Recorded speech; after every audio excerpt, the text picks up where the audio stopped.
The chandeliers burned hot above the ballroom, their light scattering across polished marble, as if the night itself wanted to blind me. Laughter spilled from every corner.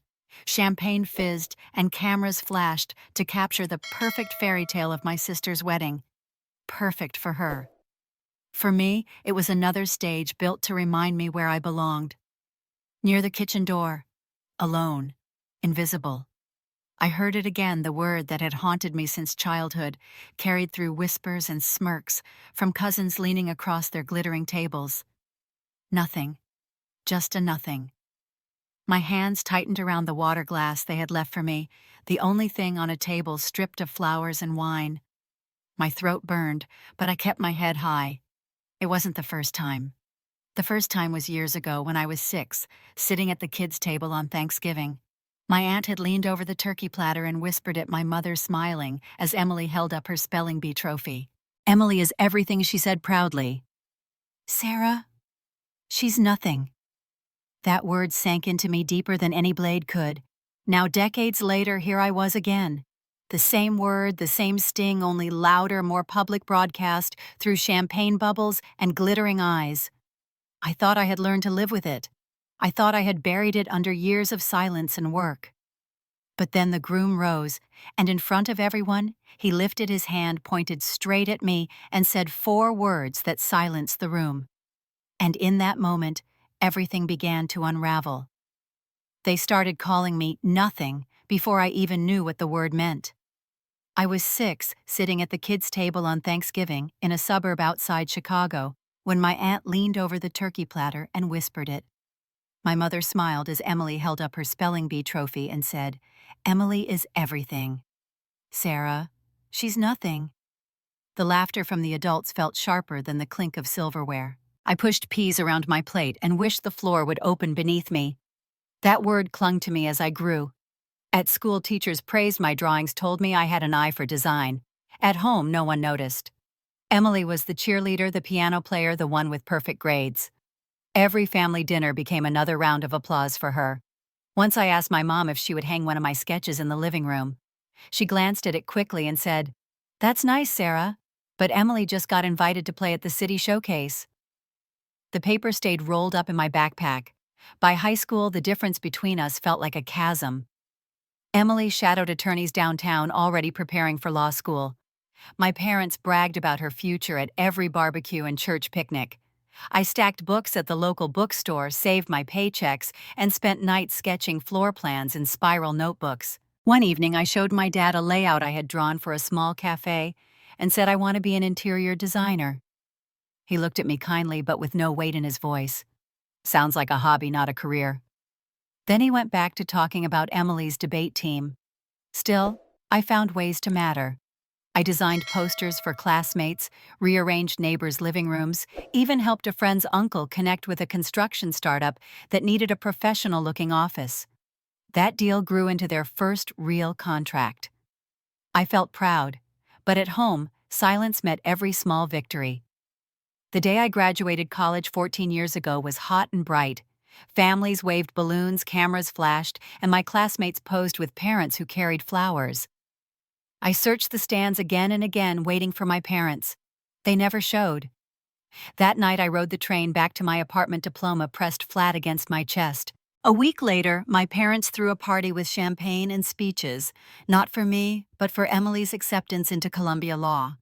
Relatives toasted, neighbors came by, and I sat in the corner smiling so tightly, my face ached. Something hardened inside me. I promised myself I would not beg for their attention again. If they wanted me to be nothing, then I would build something they could not deny. 2 months later, I packed my car with boxes of design books and a second-hand laptop, kissed Chicago goodbye, and drove east to Boston.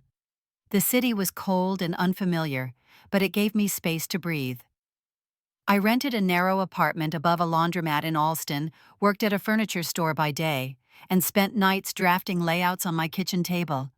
Slowly, piece by piece, I carved a path. A cafe owner in Cambridge let me redesign her shop for a small check and endless coffee.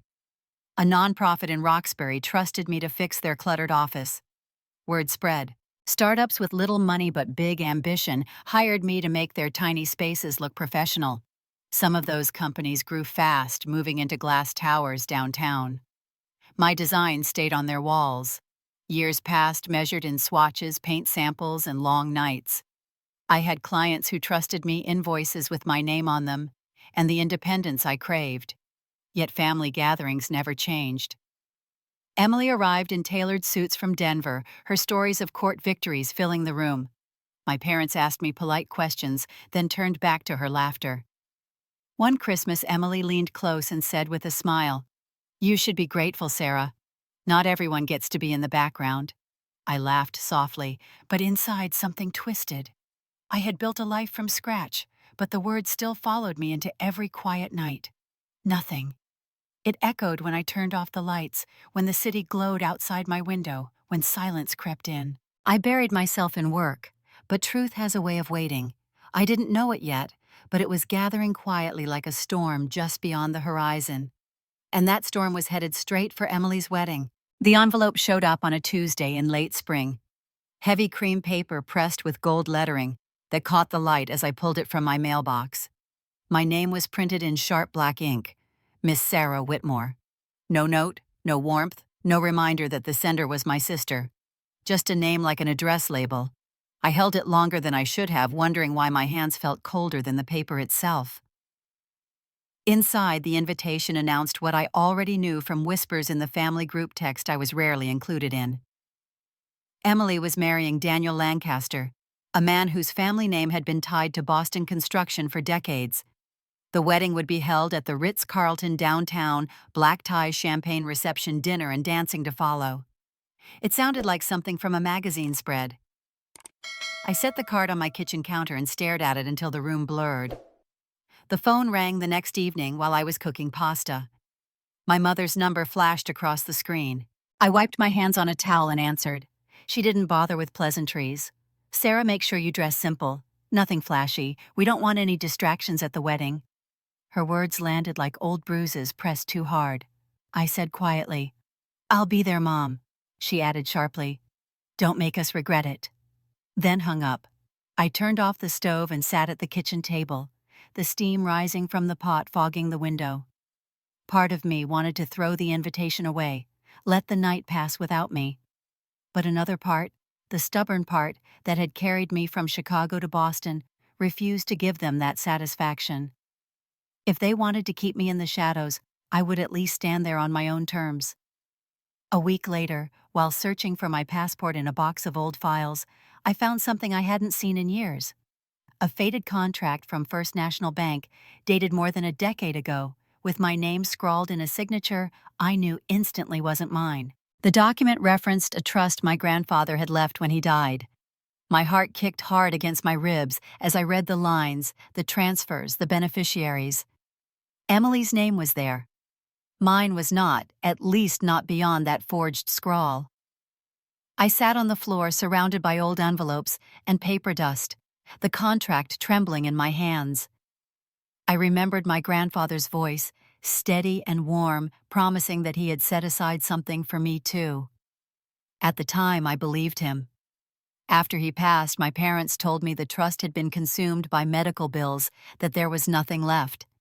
I accepted it because I had no reason not to. Until now.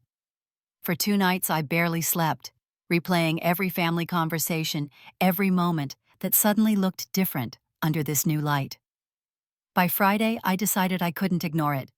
I called Henry Wallace, my grandfather's old attorney, a man I remembered visiting our house when I was a teenager. His secretary answered first, then transferred me after I gave my name. Henry's voice came on older, raspier than I remembered, but still sharp. "Sarah," he said, "I retired years ago, but I remember your grandfather well. He was meticulous. If you found something unusual, it deserves a closer look." I asked him if we could meet quietly. He agreed to coffee the following week, promising to bring any notes he still had tucked away. Before we hung up, he added softly, "Your grandfather always spoke highly of you." That stayed with me long after the call ended. I made a copy of the contract the next day, slipped it into a plain folder, and placed it in my bag. I told myself I was only keeping it as insurance, not to make a scene. Still, I felt the weight of it with every step. The morning of the wedding drew closer. I picked out a navy dress, modest but well-tailored, and pressed it carefully.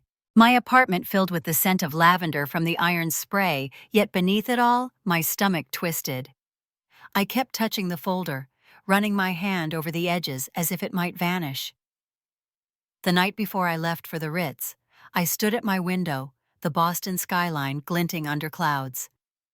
The invitation lay on my table, the gold lettering catching faint light. I told myself again that I was going as a guest, nothing more. But deep down I knew the truth. Secrets have a way of rising, and I was carrying one straight into Emily's perfect wedding. The Ritz-Carlton towered above me as I stepped out of the cab, its glass doors polished to a mirror shine. A red carpet stretched across the entrance, lined with photographers snapping shots of guests in black tie gowns and tailored suits.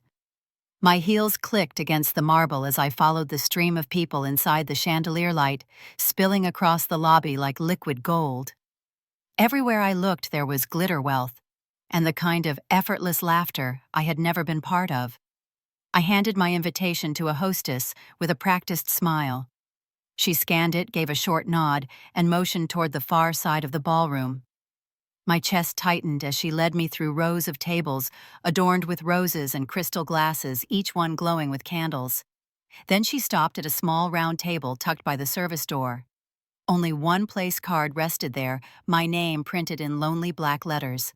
The table had no centerpiece, no wine, only a single glass of water, already half full.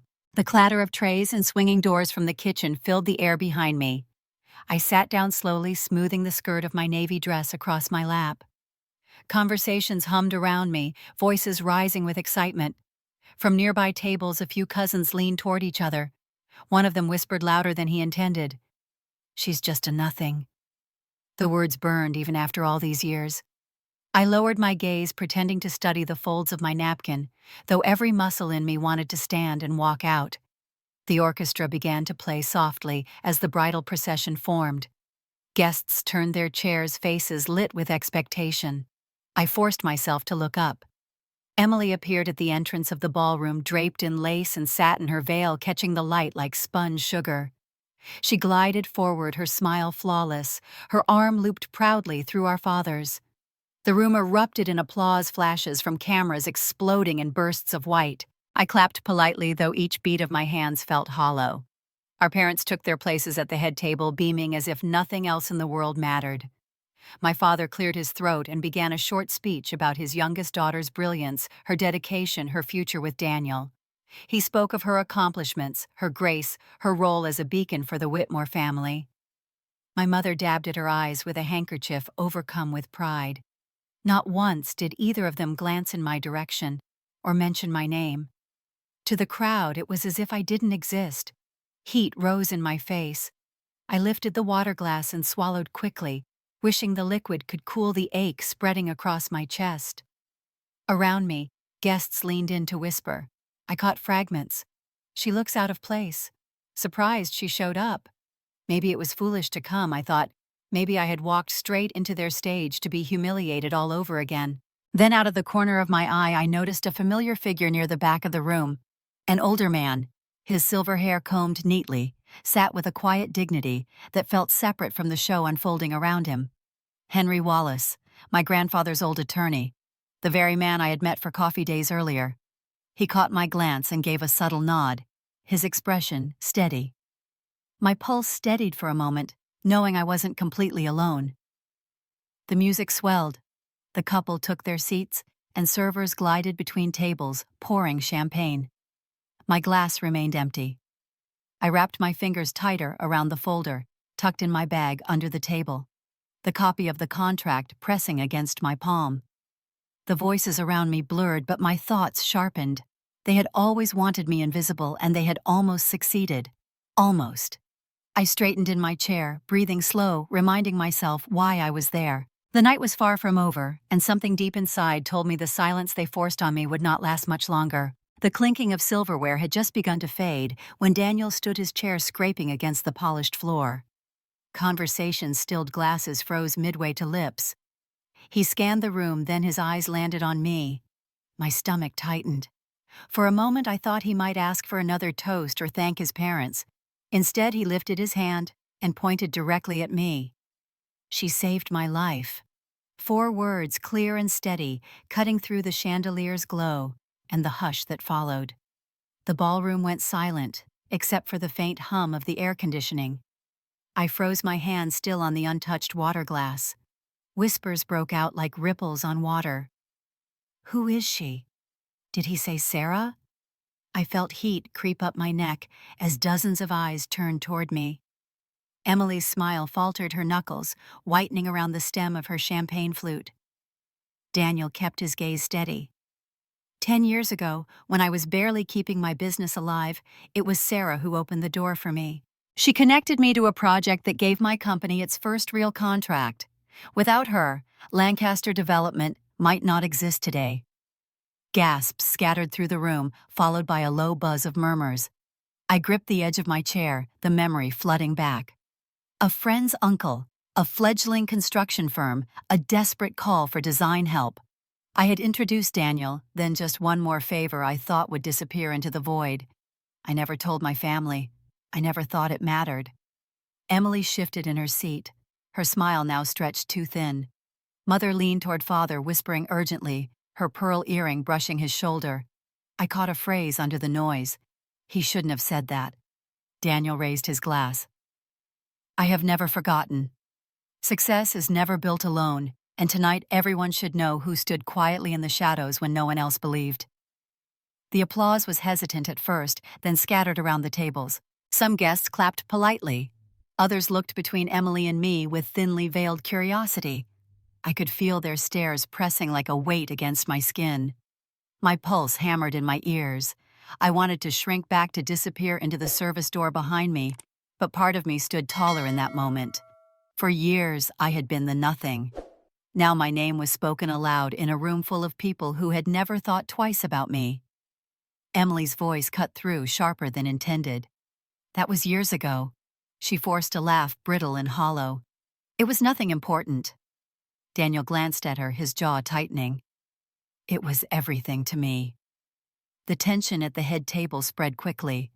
Cousins whispered behind hands. A reporter from the Boston Globe scribbled notes furiously, her eyes flicking between the bride and me. The violinist faltered bow, dragging across strings before catching the tune again. My father finally stood, his voice firm, brittle with anger. "Enough of this. Tonight is about Emily. Let's not drag up irrelevant favors from the past. Irrelevant." The word stabbed deep. I kept my face still, but my fingers tightened on the folder inside my bag. The contract felt heavier than ever, pressing against my palm, like it had its own heartbeat. Daniel sat slowly, his eyes still on me, as if to say he wasn't done. Around the room, people returned to their meals, but the air remained taut, stretched thin by what had just been said. My family looked rattled in a way I had never seen. Emily's perfect day had developed its first crack. I sipped my water, steadying myself, and glanced again at Henry Wallace in the back of the room. He met my eyes with a knowing look, then leaned slightly forward in his chair.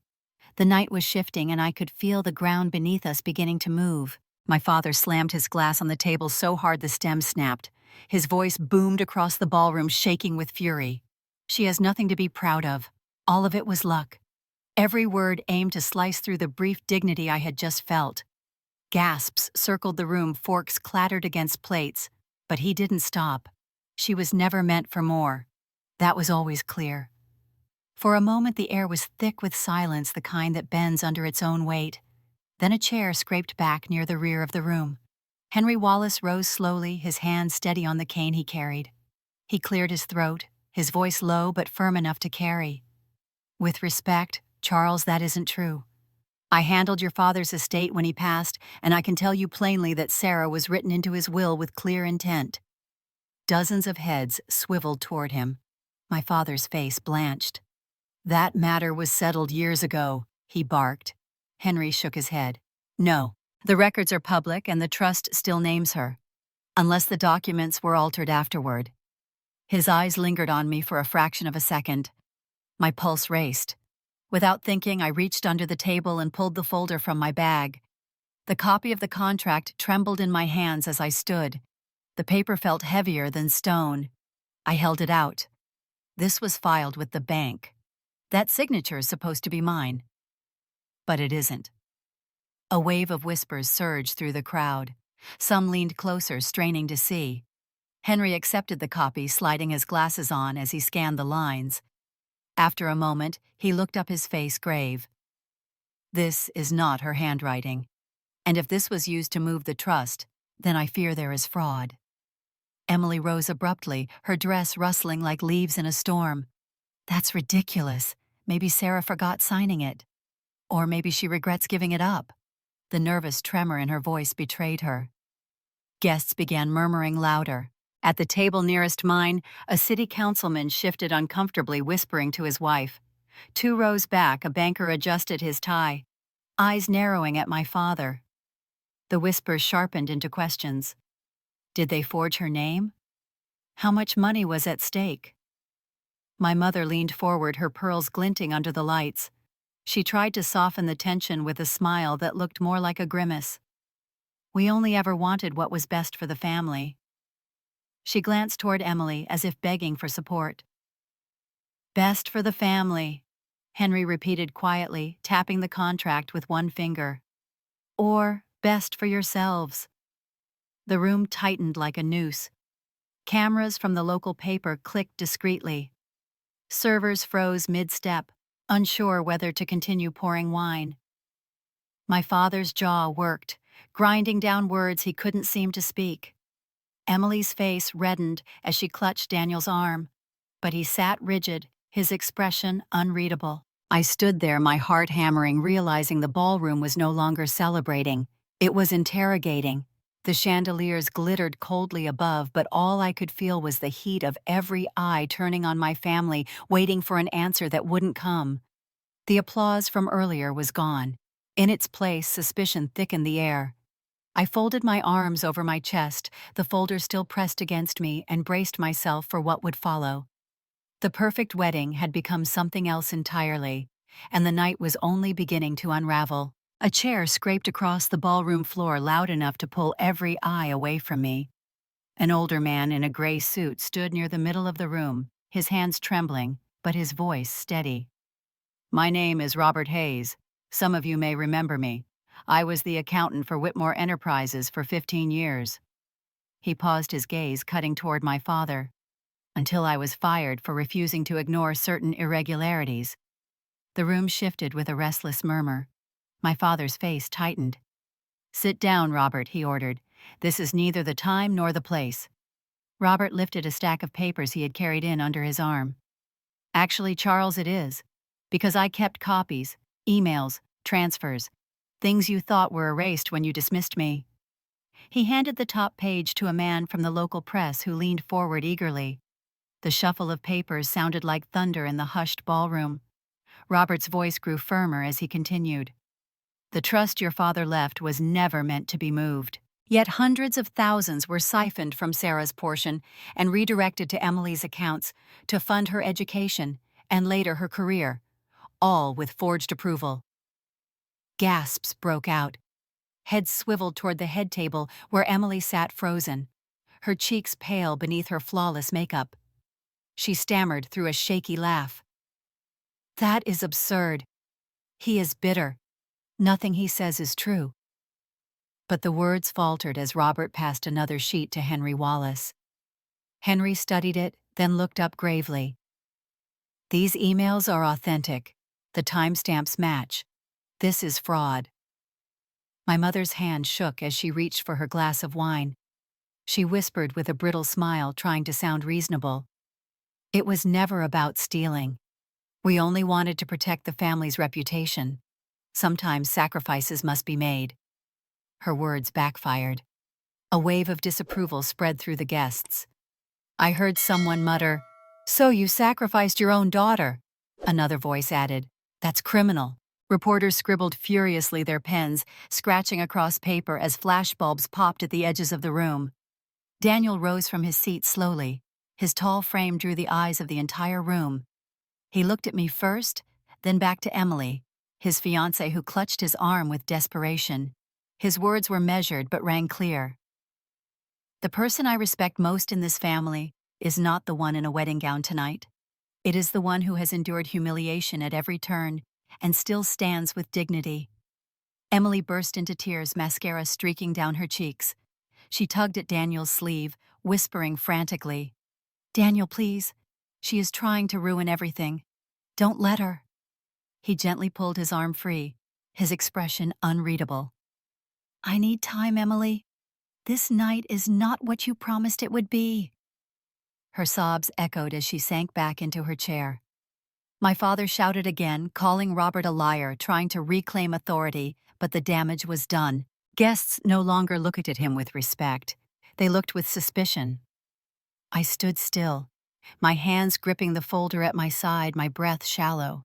Part of me wanted to flee the spotlight. Another part knew there was no turning back now. The whispers around me were no longer about my insignificance. They were about the lies finally dragging my family into the light. Daniel returned to his seat, his shoulders heavy, his jaw tense. He didn't say another word, but his silence was louder than any toast he could have given. The music had stopped, the dinner untouched, the dance floor empty. The celebration had transformed into a tribunal, and the verdict was forming in every pair of eyes fixed on my family. I exhaled slowly, the weight of years pressing down, knowing the night had shifted beyond repair. Yet in the pit of my stomach, I also knew the unraveling was far from over. The ballroom began to fracture like glass under pressure. Guests whispered in sharp tones, some rising from their tables with coats already in hand. A few of the more prominent names in Boston society moved quickly toward the exits, not wanting their faces caught in what the evening had become. The flash of cameras from local reporters captured every movement, the lenses turned not on the bride, but on the chaos unraveling around her. Emily sobbed into a napkin, her mascara bleeding onto white linen. My mother tried to hold her, whispering frantic reassurances, while my father barked orders to anyone who would listen. "Sit down. This is all lies," he shouted, but his voice no longer carried authority. It carried desperation. I felt my hand tighten around my phone, a choice forming before my mind could catch up. The recording. I had made it weeks earlier during a visit home, when the walls of my old house pressed in, and I heard voices through the door of my father's study. My father and Emily had spoken freely, convinced I was not worth worrying about. They called me a shadow, a problem to be managed, a presence they needed to erase before the wedding, so the family's image would shine untarnished. I had pressed record, my fingers trembling, knowing instinctively one day I might need the truth to speak for itself. Now, with the ballroom crackling under the weight of suspicion, I unlocked the phone and pressed play. The tinny sound spilled into the microphone system I had quietly connected to earlier when no one noticed me near the podium. My father's voice rang out first, harsh and certain. "Sarah is nothing but a liability. Keep her out of sight. She'll only embarrass us." Then Emily's voice followed, sharp with frustration. "We cannot let her have any piece of this. She ruins everything she touches." The words filled every corner of the grand hall. Conversation stopped mid-sentence. Forks froze in mid-air. The only sound beyond the recording was Emily's ragged breathing and the low gasp of guests leaning forward in disbelief. My mother rose shakily. "That's not the full story. We were protecting her." But the defense sounded hollow. A man at one of the front tables shook his head. "Protecting her? You stripped her." Daniel stood, his face pale but resolute. "Enough." He turned to the crowd, then to Emily, who clutched at his sleeve with trembling hands. "I need time to understand what has happened. This is not the life I was promised." His voice cracked slightly, but his decision was clear. "I will not stay here tonight." Emily collapsed into her chair, her veil slipping sideways as she cried openly. Daniel walked toward the exit, photographers trailing him like shadows. The symbol of her perfect future had left her behind under the cold light of the chandeliers. The guests erupted into restless movement. Some muttered angrily about fraud. Others shook their heads appalled. A few lingered, hungry to see what would happen next. The once glittering room now smelled of fear and sweat. the scent of roses and champagne overpowered by shame. I did not move. I stood at my place near the service door, my body still, my heart pounding. I didn't need to shout or demand. The recording had spoken louder than anything I could have said. The family name my parents worked so hard to polish now lay in shards on the ballroom floor. As the crowd thinned and Emily's sobs echoed against marble walls, I finally sat down. My hands rested in my lap, heavy but steady. I felt both the ache of years lost and the strange lightness of truth no longer hidden. The night was nearly done yet. In the quiet corners of my mind, I knew this storm would not end here. Families like mine did not surrender easily, and the next move, whatever it was, would not come from me. Within weeks, the ballroom scandal had become the talk of Chicago. What began as whispers spread into headlines when the Tribune picked up the story. Bank officials confirmed an internal review of the Whitmore Trust, and soon investigators launched a full inquiry. I stayed quiet, meeting with attorneys when called, answering questions, simply never indulging in the drama. The weight of years of humiliation seemed to peel away with every deposition I attended. By autumn, the results were official. The trust my grandfather had left was reinstated in my name. The forged documents were identified, the trail of transfers mapped clearly from my portion into accounts tied to Emily. My father tried to argue confusion. My mother pleaded that they had acted to protect the family, but the law saw it differently. The court ordered restitution and public censure. Emily resigned from her firm. Weeks later, her license under review, her reputation destroyed in a city that had once applauded her. The fallout spread quickly. Neighbors who once admired my parents began crossing the street to avoid them. Invitations to fundraisers and social events stopped arriving. The Whitmore name had been stripped of its polish, leaving only whispers of scandal. I thought it might feel triumphant to watch their fall, but in truth it felt quieter, almost mournful, like the end of a long and bitter play. For me, life shifted in a different direction. With the inheritance returned, I invested in my design company, moving it out of my small apartment into a bright loft near the river. I hired young designers who reminded me of myself at 20, hungry and overlooked. We took on projects for schools, shelters, and small businesses that wanted dignity in their spaces. I established a fund for young women trying to build independence, the kind of support I had wished for when I first left home with nothing but sketches in my bag. There were quiet victories that mattered more than the grand ones. The cafe in Cambridge that had first trusted me asked me back to redesign a second location. A nonprofit I had once painted walls for now sent me photos of children working at desks in the rooms we had created. I sat at my office window some nights watching the city glow and felt something new. Not vindication exactly, but peace. Months later, a reporter from the Tribune requested an interview. We met in the loft, the hum of my team working in the background. She asked about the scandal, the trial, the inheritance. Then she leaned forward, voice softer, and asked how it felt to have been called nothing for most of my life. I smiled, the weight of the word no longer pressing on me. They called me nothing. But now nothing is stronger than the truth.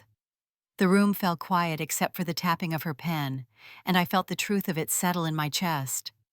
When the article came out, the headline carried my words. Calls and letters poured in from women I had never met, each telling me their own story of being overlooked, dismissed, silenced. I read every one, knowing that for each of us, the name we are given does not define the life we create. If you have ever been dismissed, if you have ever been told you are nothing, remember this. Justice may take time, but when it arrives, it can change everything. Stay with me. Share your story, because stories like these are never really finished.